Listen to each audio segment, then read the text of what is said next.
اور بہت کچھ ہے لائف میں جو میں پورا نہیں کر پا رہی ہوں. اور جی بہن، یہ تھوڑی سی سوشل ایشوز پہ بات کریں، معاشرے کی عکاسی کریں. لوگوں کا آپ کے ساتھ سلوک کیسا ہے، کیسا کردار ہے، کس طرح سے آپ فیس کرتے ہیں؟ لوگ باتیں بھی کرتے ہوں گے، ٹونٹ بھی کرتے ہوں گے.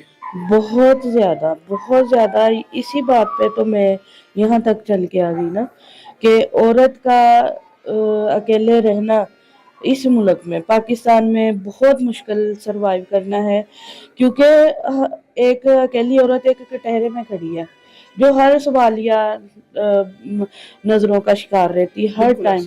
اور ہر ٹائم اس کو اپنے مطلب کہ دفاع کے لیے صفائیاں پیش کرنی پڑتی ہیں. اور جتنی بھی صفائی پیش کر لے عورت، لیکن کوئی مطمئن نہیں ہوتا، چاہے وہ ہمارے بہن بھائی ہیں، چاہے ہمارے خاندان والے ہیں. کسی نے مدد نہیں کی. سب باتیں انگلیاں اٹھانے والے بہت ہاتھ اٹھے، لیکن مدد کے لیے کوئی بھی نہیں آگے بڑھا. آپ کے جو ریلیٹیوز ہیں، نیبرز میں لوگ جانتے ہیں، کسی نے ہیلپ نہیں کی؟ بالکل بھی نہیں. میں یہاں تک بتاؤں کہ جن لوگوں کی میں مدد کرتی تھی، جب مجھے مدد کی ضرورت پڑی انہوں نے میرے منہ پہ دروازے بند کر دیے. میرے اپنے بہن بھائیوں نے مجھے ٹھڈے مار کے گھر سے نکالا. اچھا، سنا ہے عروج کو زوال ہے. بالکل ایسے ہی ہے. ایک وقت تھا آپ پہ بھی عروج تھا. جی بالکل تھا. میں بلکہ اپنے بہن بھائیوں کی خود مدد کرتی تھی. میرے گھر سے راشن جاتا تھا، رمضان میں جاتا تھا. اور خاندان میں کہیں شادی ہونی، کوئی رمضان ہونا، کچھ بھی ہونا، تو سب کے کالز مجھے آتے تھے کہ یہ شادی ہے، ہماری ہیلپ کریں، رمضان ہے تو پلیز ہمیں تھوڑا مدد کریں. جی آپ بتا رہی تھی، آپ رمضان المبارک میں جب آپ کے حالات اچھے تھے تو راشن بھی بانٹا کرتی تھی غریبوں میں. تو کیا زوال کو بھی عروج آتا ہے؟ ہاں انشاءاللہ آئے گا. آئے گا انشاءاللہ. بہت دیکھا بھی ہے اور اللہ پہ امید بھی ہے. دیکھیں اللہ سے نا امیدی تو نہیں کی جا سکتی نا. بالکل، نا امیدی تو کفر ہے نا. بالکل ایسا ہی ہے. اچھا، ہمارے معاشرے میں ہراسمنٹ کا بھی خواتین شکار ہو جاتی ہیں، تو کبھی کسی نے ہراساں کیا آپ کو؟ بہت. پہلے نمبر پہ تو ہم اگر رینٹ پہ مکان لینے جاتے ہیں، ہم جن گلی محلوں میں رہتے ہیں، وہاں پہ اگر پتہ چل جائے کہ یہ عورت اکیلی ہے فیمیل، آپ کو پتہ ہے آج کل کا جو دور ہے اس میں تو بہت مشکل ہے. چاہے وہ فیمیل ینگ ہے، چاہے میرے جیسی ہے، یا چاہے ایجڈ ہے، تو بہت مشکل ہو جاتا ہے. اپنے آپ کو محدود رکھنا، بچا کے رکھنا، اور اپنے آپ کو ایک مطلب کہ درمیانہ رکھنا کہ ہم کسی کو چھوڑ بھی نہیں سکتے، اس معاشرے کے بغیر ہم رہ بھی نہیں سکتے، بالکل ایسا. اور اس معاشرے کے خلاف ہم کھڑے بھی نہیں ہو سکتے. یعنی کہ آپ کہنے کا مقصد یہ ہے آپ کا کہ جو اکیلے رہتی ہے خاتون یا لڑکی، وہ ہراسمنٹ کا زیادہ شکار ہوتی ہے. بالکل ہوتی ہے، بالکل ہوتی ہے. اس کو پہلے تو ہمارے گھر سے ہراسمنٹ والے اٹھتے ہیں نا، وہ ہراساں کرتے ہیں. اور ظاہر ہے جب تو آپ نے کس طرح فیس کیا ہے؟ میں نے اللہ پہ چھوڑا.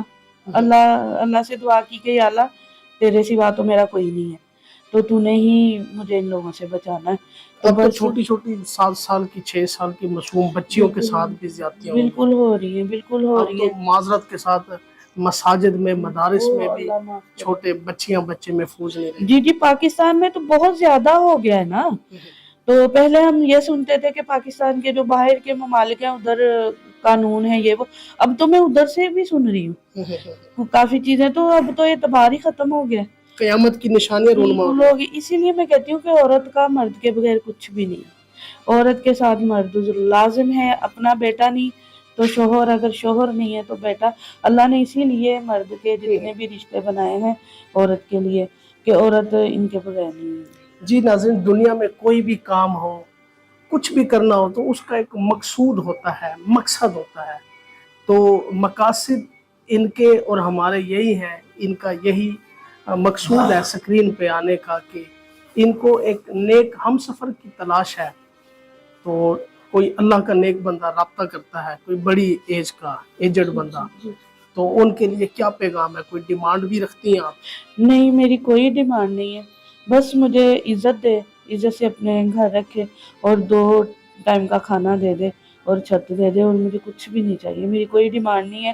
کوئی پاکستان میں یا پاکستان کے باہر کوئی بھی کسی ایج کا بھی انسان اچھا انسان ہونا چاہیے جس میں انسانیت ہو. اور وہ 40 مجھے ایئرز اولڈ ہیں آپ؟ جی. تو تو کم از کم کتنی ایج والا بندہ آپ سے شادی کر سکتا ہے، اور زیادہ سے زیادہ کتنی عمر ہو تو آپ ایگری ہیں؟ کسی بھی ایج کا ہو جو میری مدد کرنا چاہتا ہو کہ اللہ کی رضا کے لیے، جو مجھے 2 ٹائم کا کھانا دے دے، چھت دے دے اور اچھا انسان ہو. مجھے جی یا اس کے کام سے یا کسی چیز سے کوئی ایشو نہیں، نہ میری کوئی ڈیمانڈ. جی جی ناظرین، آپ نے محترمہ کی، بہن صاحبہ کی داستان سنی ہے. جو لوگ خواہش مند نظر آتے ہیں، اسکرین پہ نمبر شو ہو رہا ہے ہمارے آفس کا، آپ لوگ رابطہ کر سکتے ہیں، اپنی ڈیٹیلز سینڈ کر دیں. ہم انشاءاللہ جو بھی آپ کو پرپوزل پسند آئے گا انشاءاللہ آپ کا ہم رشتہ کروائیں گے. اور فیس کے بغیر یہ معاملات نہیں چلتے، کیونکہ آنا جانا پڑتا ہے، پیٹرول بھی بہت زیادہ مہنگا ہو چکا ہے، ساری چیزیں جو ہیں وہ مینیج کرنی پڑتی ہیں. فی الحال مجھے اجازت دیجیے، دیکھتے رہیے the Daily View YouTube channel. خدا حافظ.